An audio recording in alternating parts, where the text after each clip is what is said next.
Good morning, dear students from class 7A and class 7B. How are you? I wish you are all well and healthy.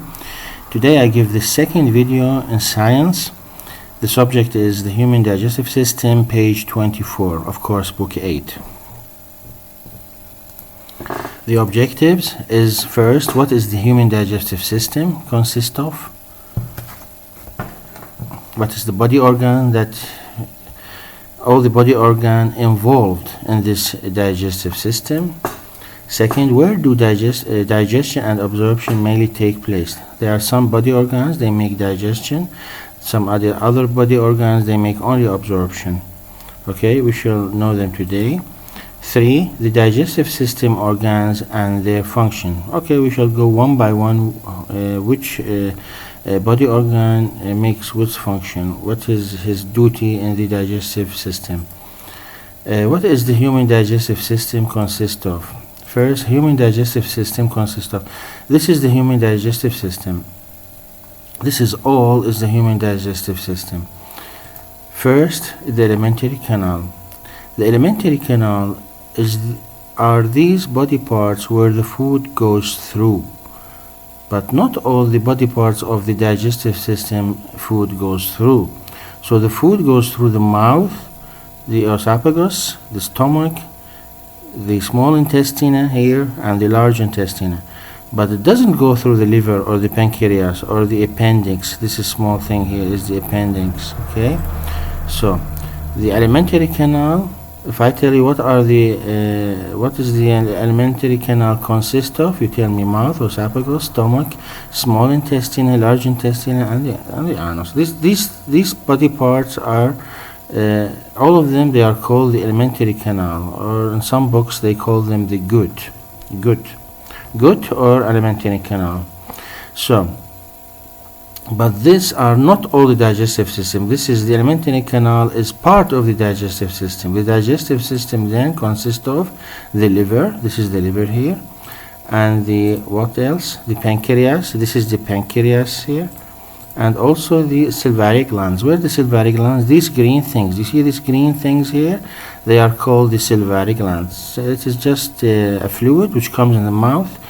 Especially when you see a very tasty pizza and you like to eat it and you feel something in your mouth, you know, this is the enzymes which help to change the starch into sugar.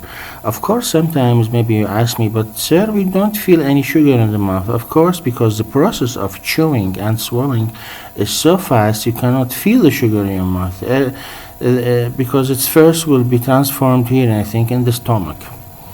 Then the starch will be changed to sugar. Just like we said before, big molecules will be changed into small molecules so that it can be absorbed. Okay. Important thing now is these two columns. The alimentary canal consists of these body parts, and the digestive system consists of these body parts here, the blue ones. Alimentary canal plus liver, pancreas, salivary glands, plus the appendix. This part here, do you see that? The small part at the large intestine, the colon. This is colon. This is appendix, but it have not a lot of in the book. The function of it is not clear, so I didn't write it. But it is a part of the human digestive system anyway, but not a part of the alimentary canal. I told you, alimentary canal is only the part where the food goes through. Okay. Now, where do digestion happen and where do absorption happen? Digestion happens, start with the mouth. You know, the mouth have teeth. We cut big food into small food, and then we swallow it through the esophagus to the stomach. The stomach also have stomach juices will help to change big molecule food into small molecules, and then it will turn it into a yellow fluid which goes to the small intestine. So in these parts, the mouth, the stomach, and the small intestine, these three body parts where the digestion mainly take place. Okay, where is the absorption take place? Also in the small intestine and in the large intestine. Okay, so do you see there is only one body organ in the digestive system where two operations take place, the digestion and the absorption. And which body part is the small intestine? So the small intestine really is a very important body part in the digestive system, because two operations take place, absorption and digestion, at the same time, at the same body organ.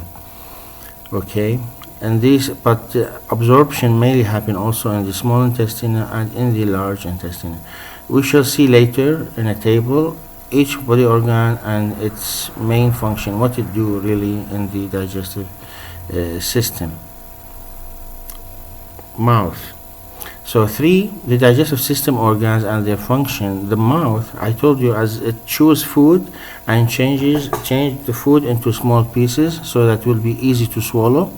And there is the salivary glands, which breaks down the starch into sugar. This takes place in the mouth, but you don't feel it because it is the process of changing the starch into sugar take time, and the time of chewing and swallowing is faster than the time of changing starch into sugar. The esophagus is only a passage for food to come from the mouth to the stomach. What happens in the stomach? There are hydraulic acids which kills microorganisms and the food which is coming from outside. And also there are some stomach juices which break down also protein and change it into amino acid. What's amino acid? I told you before, we change the protein. Now it's just like big molecules, still it will have to be changed into small molecules, okay? And with the enzyme, with the juices, will be changed into amino acid. The amino acid is very important to build the body cells. So look at here, there are two functions in the stomach. First, hydraulic, which kills microorganisms, and there's the stomach juice, which breaks down protein into amino acid. Okay, two functions for the stomach. Now we come to the small intestine. We don't forget, small intestine have two functions also. Two things happen by the small intestine: digestion and absorption. Now this part, the mouth, esophagus and stomach, these body parts where the digestion happen, and here also. And here will start the absorption in the small intestine and in the large intestine. So what's in the small intestine? There are juices from the pancreas will finish breaking protein, starch and fat into smaller molecules, which then will be absorbed from the walls of the small intestine. What happened in the intestine? There are juices. From where these juices come from? They come from the liver and the pancreas, because we shall see that the liver and pancreas make juices and they will flow inside the small intestine to help by digestion. So these juices come from the liver and the pancreas. Finish breaking the food into the fat into small molecules, and then it will be so small so that it can be absorbed from the walls of the small intestine, going to the blood, and the blood will transport the nutrients and the other minerals and vitamins to the body cells. Large intestine, all not digested food will go through here. Anything that cannot be digested by the small intestine comes in the large intestine. The large intestine, of course, will absorb the rest of the water when there is water and vitamins or something like that, and the rest will be collected as feces. The feces then goes to the anus. We don't need it. So this is the large intestine. Only absorption, kind digestion. By large intestine there is no digesting, only absorption. In the small intestine there are two things: absorption and digestion. And in the mouth and the esophagus and the stomach there is only digestion. In the small intestine there is digestion and absorption. In the large intestine there is only absorption. And then now we come to the liver and the pancreas. The liver produces bile. What's bile? Bile is like an acid. They call it also bile salts, an acid or fluid, which will be flowing in the small intestine to help by digestion. Where it's kept in the liver? It's kept in something called gallbladder. Let us see that. This is the gallbladder here, the green one. You see that? Here is kept the bile.